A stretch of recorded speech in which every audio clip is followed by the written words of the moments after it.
또 내가 새 하늘과 새 땅을 보니 처음 하늘과 처음 땅이 없어졌고 바다도 다시 있지 않더라.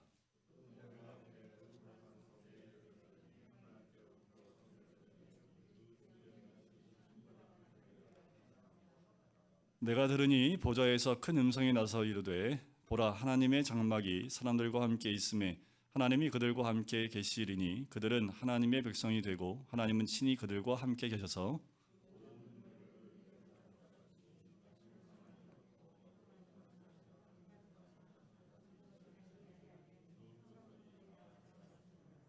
보좌에 앉으신 이가 이르시되 보라, 내가 만물을 새롭게 하노라 하시고 또 이르시되 이 말은 신실하고 참되니 기록하라 하시고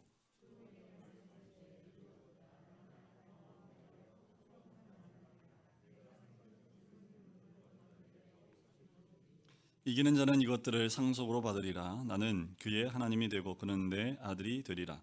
그러나 두려워하는 자들과 믿지 아니하는 자들과 흉악한 자들과 살인자들과 음행하는 자들과 점술가들과 우상 숭배자들과 거짓말하는 모든 자들은 불과 유황으로 타는 못에 던져지리니 이것이 둘째 사망이라. 아멘. 이제 우리는 요한계시록의 결말 부분에 당도합니다. 이것은 요한계시록의 결말일 뿐만 아니라 성경 전체의 결론이고 우주와 역사의 결론이기도 한 장면입니다. 어떻게 보면 21장을 읽으면서 우리는 감격해야 되는 부분이 21장입니다. 이제까지 전투와 싸움과 그 여러 가지 시간들을 다 겪으면서 이제 새 하늘과 새 땅이 이 땅 가운데 임하는 이 사건, 처음 하늘과 처음 땅은 사라지고 새 하늘과 새 땅이 우리 가운데 임하는 이 사건이야말로 하나님이 우리에게 최종적으로 주시는 놀라운 결말의 사건이고 완성이기도 합니다. 특별히 너희는 나의 백성이 되고 나는 너희의 하나님이 되리라는 이 말씀, 이 하나님의 언약이 최종적으로 완성되어지는 부분이 오늘 본문의 말씀이지요. 얼마나 감격이 되는지 모르겠습니다. 지금 이 시간 아직도 우리가 이 땅 가운데 살면서 하나님이 나의 하나님이 되고 또 나는 하나님의 백성이 되는 것 부분에서 아직까지도 주님 앞에서 우리가 씨름하고 있는 부분이 있다면 하나님의 언약이 온전히 완성되어져서 그 하늘나라 새 하늘과 새 땅에 들어가는 놀라운 은혜가 있는 그 말씀이 오늘 본문의 말씀입니다. 여러분들 보시다시피 우주와 역사의 결론은 새 하늘과 새 땅이고 하나님의 선택받은 하나님의 백성 자녀가 되는 것으로 끝이 나지요. 이런 끝 결론을 이끌어내기 위해서 천지를 창조하신 겁니다. 천지 창조의 결론이 오늘 21장과 22장의 마무리가 됩니다. 인류의 역사는 바로 그 지점을 향해서 달려가고 있는 거지요. 오늘 1절에 보면 이렇게 시작을 합니다. 내가 새 하늘과 새 땅을 보니, 또 내가 보니라는 말이 나오지요. 이 말은 제가 말씀드렸지요. 시간의 흐름이 아니라 장면을 변환시키는, 장면을 바꾸는 장면 전환 어구라고 말씀을 드렸습니다. 그런데 다른 것과 사뭇 다른 것이 있습니다. 뭐냐 하면 수없이 많이 나왔던 이 말씀이 오늘 마지막입니다. 또 내가 보니라는 말이 마지막으로 나와요. 그 말은 무엇을 의미할까요? 그것은 이제 최종 목적지임을 우리에게 암시해주고 있는 거예요. 끝이라는 거지요. 그러면서 새 하늘과 새 땅을 우리에게 소개를 합니다. 근데 새 하늘과 새 땅, 한마디로 말하면 뭔지 아세요? 퀴즈. 그렇죠, 신천지. 우리 신천지 하면 뭔가 좀 껄끄러운데 이게 얼마나 좋은 말인지 몰라요, 신천지. 근데 그걸 간혹 이렇게 뺏기고 나면 너무 아쉬워요. 그래서 뭐라고 하냐면 신천 신지라고 얘기하는데 이것도 좀 그래요. 신천 신지, 새 하늘 새 땅이기 때문에. 근데 신천지라는 말이 참 좋은 말인데 한국말로 하면 새 하늘과 새 땅이 되겠지요. 새 하늘과 새 땅. 그런데 뭐가 없어집니까? 처음 하늘과 처음 땅이 사라지고라고 얘기를 하지요. 처음 하늘과 처음 땅이 없어졌고라고 얘기를 해요. 특별히 성경에 보면 새 하늘과 새 땅에 대한 소망의 이야기가 굉장히 많이 나옵니다. 특별히 이사야서에 보면 지금으로부터 몇천 년 전에 이미 이 새 하늘과 새 땅에 대한 소망을 선지자 이사야를 통해서 이야기합니다. 이사야 65장에 보면 보라, 내가 새 하늘과 새 땅을 창조하나니 이전 것은 기억되거나 마음에 생각나지 아니할 것이라. 또 이사야 66장에 내가 지을 새 하늘과 새 땅이 내 앞에 항상 있는 것 같이 너희 자손과 너희 이름이 항상 있으리라. 여호와의 말이니라. 이미 몇천 년 전에 예언됐던 이 말씀이 이제 계시록 21장에서 완성이 되는 거지요. 또 베드로후서에 보면 그날의 하늘이 불에 타서 풀어지고 물질이 뜨거운 불에 녹아지려니와 우리는 그의 약속대로 의가 있는 곳인 새 하늘과 새 땅을 바라보도다. 이 소망을 진술합니다. 그렇게 성경에서 외치고 있었던 그 새 하늘과 새 땅, 이것이 마침내 오늘 본문에서 생생하게 펼쳐지고 있는 거지요. 자, 새 하늘과 새 땅이 나오기 전에 처음 하늘과 처음 땅이 사라지게 됩니다. 이게 무엇을 의미할까? 새 하늘과 새 땅, 새로운 것은 무엇을 의미할까? 새로운 것이 우리가 뭔가를 새롭게, 시간이 흘러지므로 새롭게 변화되거나 하는 그 의미일까? 아니요, 여기서 새로운 그 의미는 본질적으로 새로움을 강조합니다. 그럼 처음 하늘과 처음 땅은 사라졌으니까 다 없어지고 하나님이 새롭게 창조하냐? 또 그런 의미로 보지는 않습니다. 어떻게 알 수 있냐면 우리를 보면 알 수 있어요. 우리는 그리스도 안에 있으면, 그런즉 그리스도 안에 있으면 새로운 뭐예요? 피조물입니다. 새로운 피조물입니다. 이전 것은 지나갔으니 보라 새 것이 되었다. 그럼 여러분들, 우리는 이전 것은 이미 다 지나간 사람이고 그리스도 안에서 새 사람이 된 사람들이지요. 그렇다고 우리 몸이 사라지고 새로 만들어진 건 아니지요. 우리가 나중에 예수님이 부활하신 예수님을 만날 때 우리도 부활하여 주님 만나게 됩니다. 그때 부활체의 모습, 성경에 부활하신 예수 그리스도의 모습과 같이 우리도 그렇게 부활체가 되겠지요. 그 모습이 다른, 우리의 몸이 완전히 달라져 있는, 그리고 이 육체가 사라진 모습이 아니라는 겁니다. 예수님의 모습은 육체를 가진 모습이었지요. 하지만 시공간에 제약이 없는 그 모습이었다라는 거지요. 그러니까 새 하늘과 새 땅은 처음 하늘과 처음 땅이 완전히 사라지고 새롭게 되는 것이 아니라 본질적으로 완전히 새로워지는 것. 저도 말씀을 준비하지만 이해가 안 가요. 이해가 되십니까? 하늘과 땅은 있는데, 이어지는 건 있는데 본질적으로 다 바꿔. 이런 의미가 뭐냐면, 여러분들 처음 하늘과 처음 땅을 주관하고 있는 게 누굽니까? 사단이지요. 어둠의 영이지요. 그리고 이 땅의 모든 질서는 무엇에 의해서 움직입니까? 세상 원리와 질서에서 움직이지요. 그래서 세상의 힘의 원리에 의해서, 이익의 원리에 의해서 이 처음 하늘과 처음 땅은 움직여 나갑니다. 하지만 새 하늘과 새 땅은 뭐로 움직여 나갈까요? 이건 다 없어져 버립니다. 사단과 어둠의 영은 완전히 다 없어지고, 이 새 하늘과 새 땅은 누가? 하나님께서 이곳을 지배하시고 하나님의 원리와 또 말씀의 원리로 온전히 지배되어지는, 이제 죄가 없는 곳, 하나님께서 지배하시고 통치하시고 온전하심이 있는 새 하늘과 새 땅, 우리가 그것을 바라보고 있지만 상상할 수 없는 그 땅, 지금은 우리가 죄 가운데 있는 세상 가운데 있어서 여전히 죄에, 우리가 어두움에 노출되어져 있고 그 가운데 우리가 열심히 그것 가운데 이겨내려고 노력을 하고 있지만, 새 하늘과 새 땅이 오면 그것이 완벽하게 구현되어져 있는 땅이지요. 그 하늘입니다. 그곳은 하나님에게서 역사하시는 곳, 하나님이 통치하시는 곳이기 때문에 그곳은 완전히 본질적으로 다르다는 거지요. 자, 새 하늘과 새 땅의 또 하나의 특징은 바다가 없습니다. 일부에도 얘기 말씀드렸는데 바다 보고 싶은데 바다가 없어진대요. 근데 여기서의 바다는 여러분들 동해 앞바다나 서해나 남해 앞바다가 아닙니다. 여기서의 바다는 무엇을 의미하냐 하면, 악이 활동하는 혼돈과 공허의 무대로 짐승이 출몰했던, 계시록 13장 1절에 나왔던 그 짐승이 출현하는 그 바다입니다. 사망과 음부도 밀접한 관련이 있지요. 그 바다도 다 없는 거예요. 자, 여기서 새 하늘과 새 땅이라는 그 새로움은 언약과도 깊은 관계가 지어져 있습니다. 처음 하늘과 처음 땅, 이 다 없어지고 이제 이 세상법, 세상의 질서, 이익과 힘의 원리로 지배됐던 이 땅 가운데, 죄로 인해서 다 이렇게 된 이 땅 가운데 하나님은 아담이나 노아나 아브라함, 모세, 다윗 등과 같은 사람들 통해서 언약을 세우지요. 그 언약의 완성은 예수 그리스도의 보혈로 새 언약이 세워짐으로 완성이 되고, 이것이 온전히 이루어지는 것은 오늘 새 하늘과 새 땅 가운데서 온전히 이루어지게 되는 거지요. 아담의 언약은 이 땅 가운데 하나님이 아담 이래 인류와 맺었던 언약이 온전히 이루어지는 것, 무엇입니까? 뱀, 곧 사탄이 완전한 상함과 제거됨을 통해서 처음 하늘과 처음 땅에 한계가 있음을 드러내는 거지요. 아브라함의 언약은 무슨 언약입니까? 또 다윗의 언약은 어떤 언약입니까? 모든 민족이 믿음으로 말미암아 의롭다함을 얻는 거지요. 더 나아가서 하나님의 거룩한 성전을 짓는 역사는 새 하늘과 새 땅의 거룩한 성 예루살렘이 내려옴으로 완성이 되는 거지요. 또 모세에게 주신 언약, 하나님 주실 땅에서 복을 얻고 살기 위해 준수해야 될 모세 언약, 그것은 마음을 새롭게 함으로 변화를 받아서 거기에 그치지 않고 장차 죽을 몸이 부활하여 변화된 몸과 마음을 소유한 전인적인 모습이 될 때 완성이 되는 거지요. 이렇게 성경의 여러 가지 언약이 온전히 완성되고 또 이루어지는 것, 바로 창조하셨을 때 원래 그 모습, 창조의 언약이 궁극적으로 완성되어지는 자리가 새하늘과 새 땅이 임하는 그날입니다. 이제 곧 얼마 남지 않았습니다. 주님 새하늘과 새 땅이 이 땅에 임할 때 하나님께서 원하셨던 그 새하늘과 새 땅이 이 땅 가운데 온전히 이루어지는 거지요. 말씀 가운데 언약으로 주셨던 것, 말씀 곳곳에 우리에게 말씀해주고 있던 모든 것들이 다 완성되는 그 하늘과 그 땅입니다.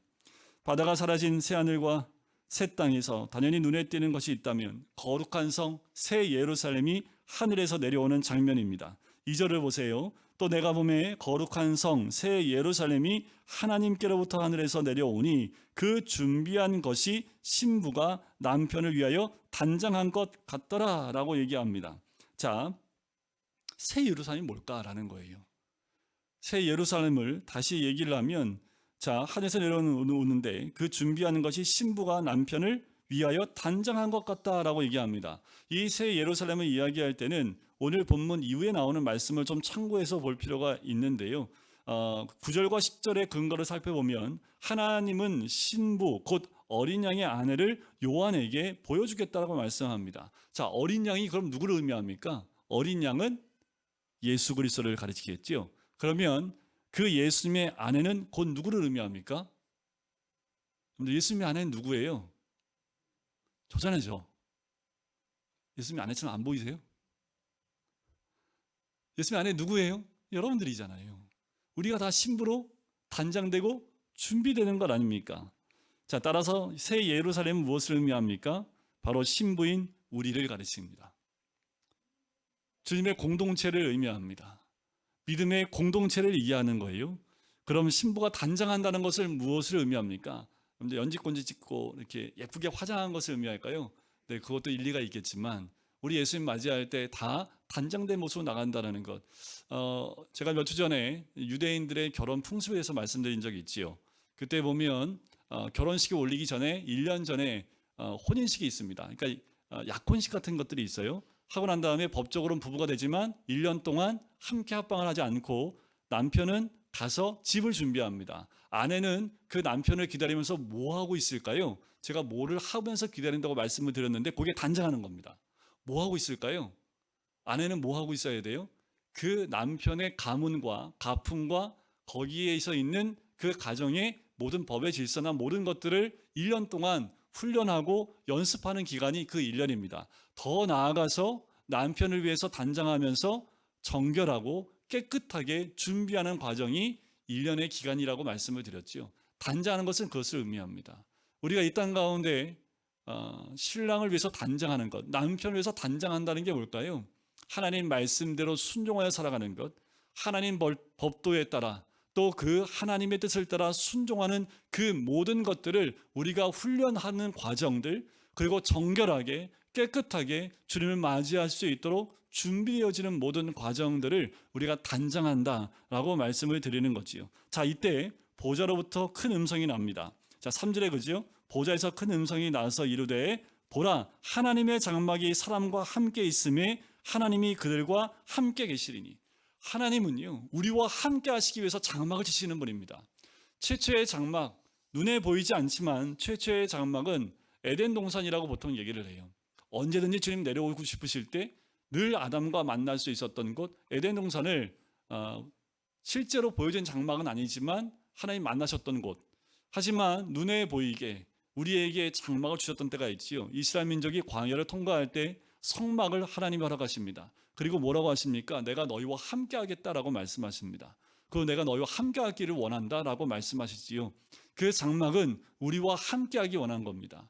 자, 이스라엘 민족에게 주셨던 성막의 개념, 그것이 온전히 완성되는 건 새하늘과 새 땅이 이 땅 가운데 임할 때에 하나님의 장막이 임하는 겁니다.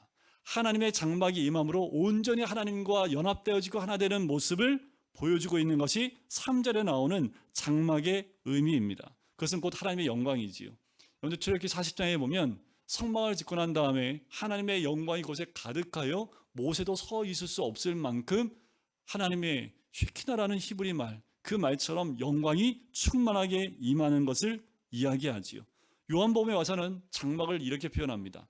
말씀이 육신이 되어 우리 가운데 거하심에, 거하신다라는 말은 장막을 친다라는 단어의 의미입니다. 그러니까 뭐예요? 말씀이신 예수님이 직접 우리 가운데 함께 살기 위해서 이 땅에 오신 거예요.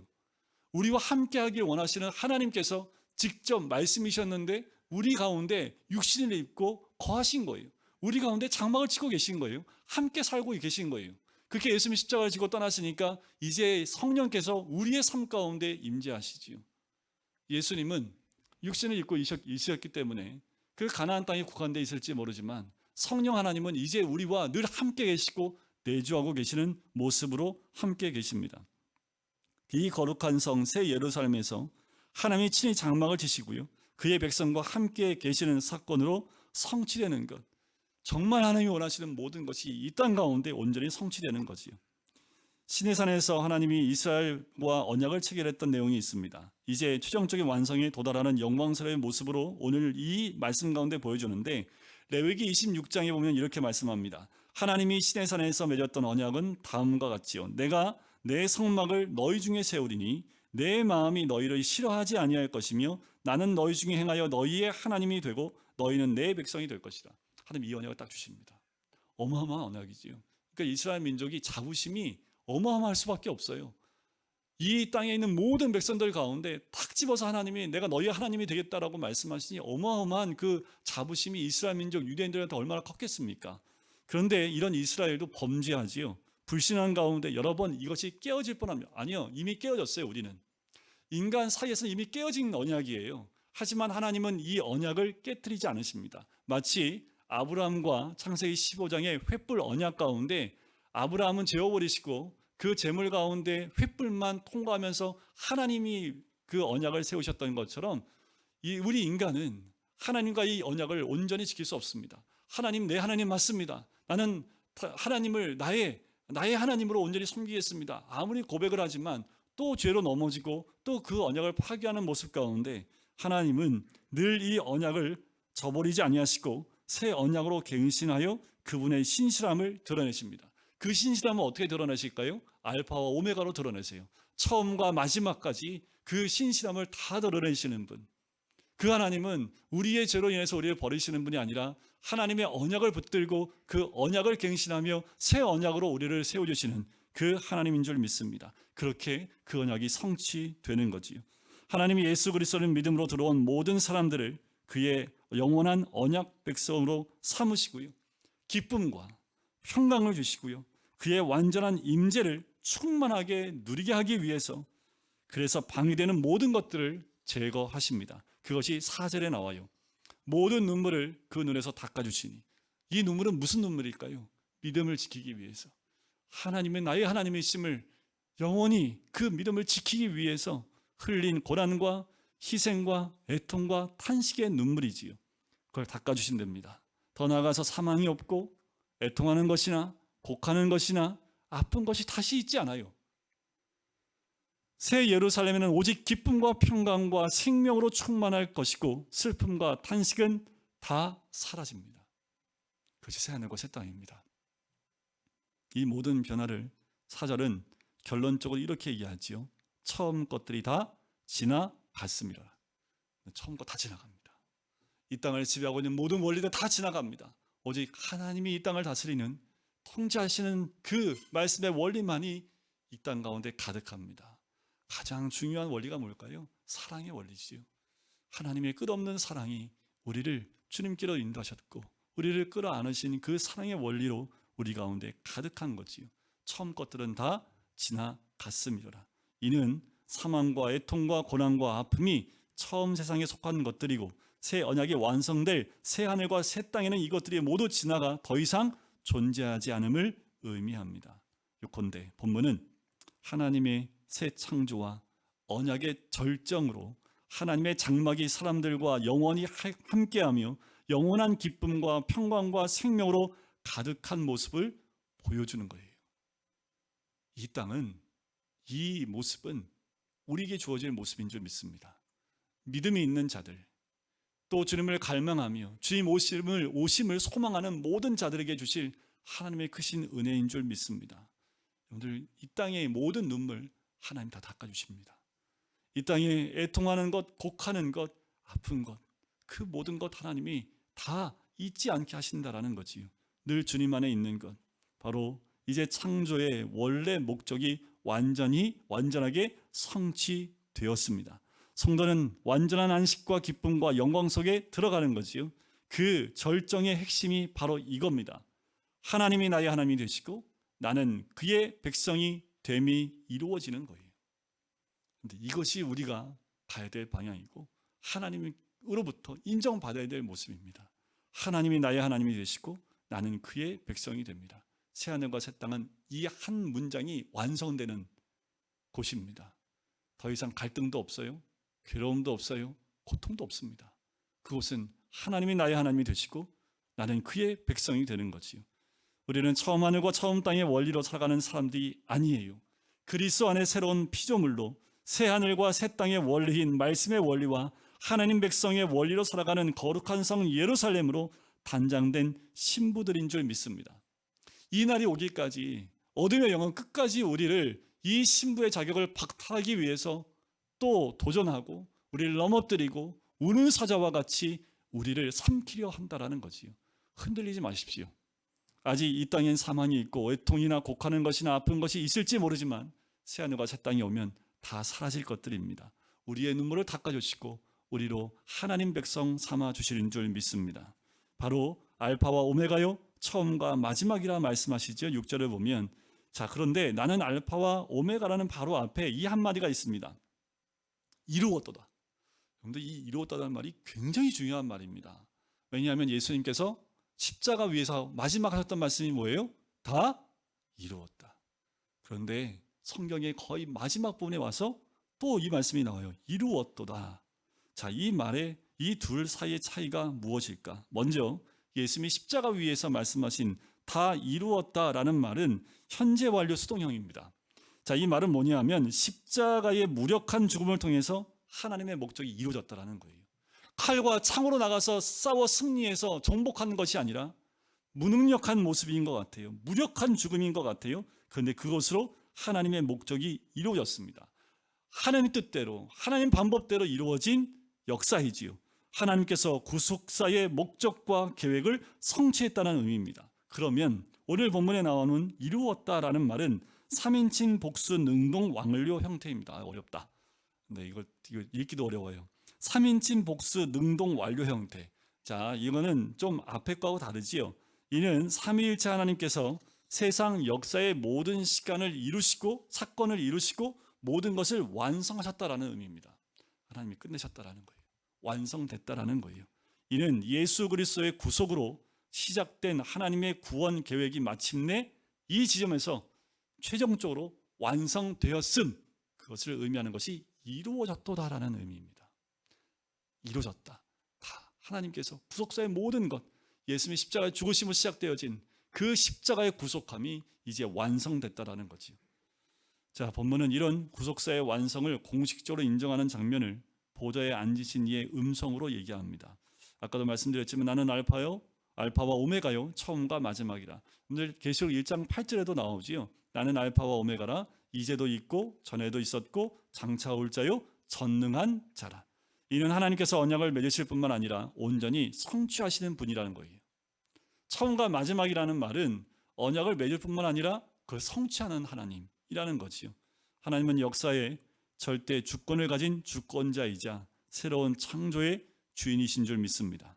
보좌에 계신 하나님은 장차 펼쳐질 놀라운 새 창조의 역사 앞에 끝까지 인내하며 하나님을 충성되게 따르는 그의 백성들에게 하나님이 복을 약속하십니다. 자, 6절 후반부에 보면 내가 생명수 샘물을 목마른 자에게 값없이 주리니 라고 얘기를 해요. 자, 이 말은요 이사야서에 이미 나온 말씀입니다. 이사야 49장 10절에 보면 이 말씀은 목마른 자들을 샘물 근원으로 인도할 것을 약속하지요. 또 이사야 55장에 보면 목마른 자들을 초대한다라는 말씀, 그 말씀이 나옵니다. 이 이사야의 말씀을 반영하고 있지요. 이사야서에서 말하는 생수는요 포로기의 고난으로부터 시온으로 돌아오는 이들에게 주어지는 것인데요.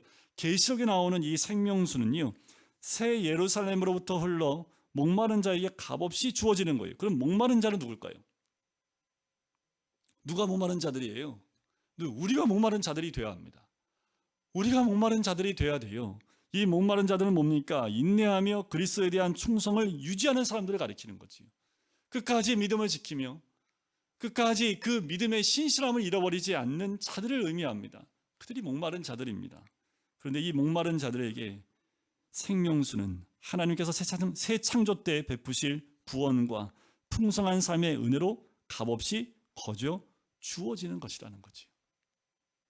그런데 7절에 가면 이 목마른 자를 이렇게 얘기합니다. 이기는 자로 새롭게 정의를 하지요.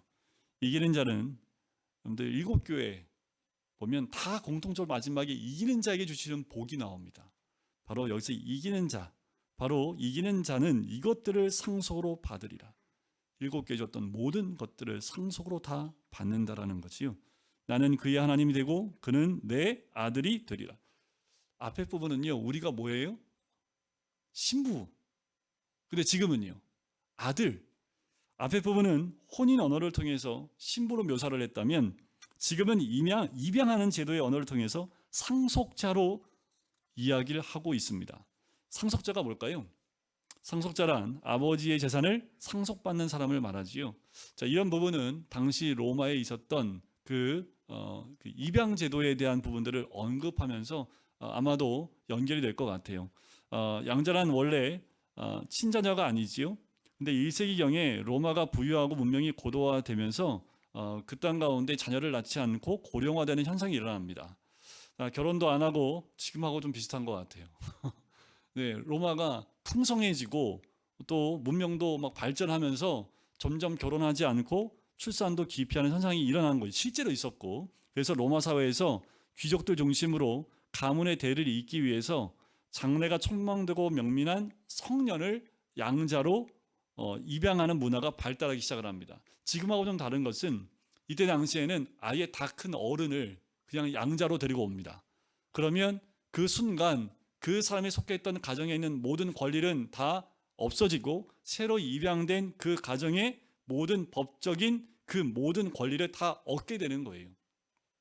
자, 로마서는 하나님의 영으로 인도받은 사람은 하나님의 아들이고 양자가 되었다고 그러죠.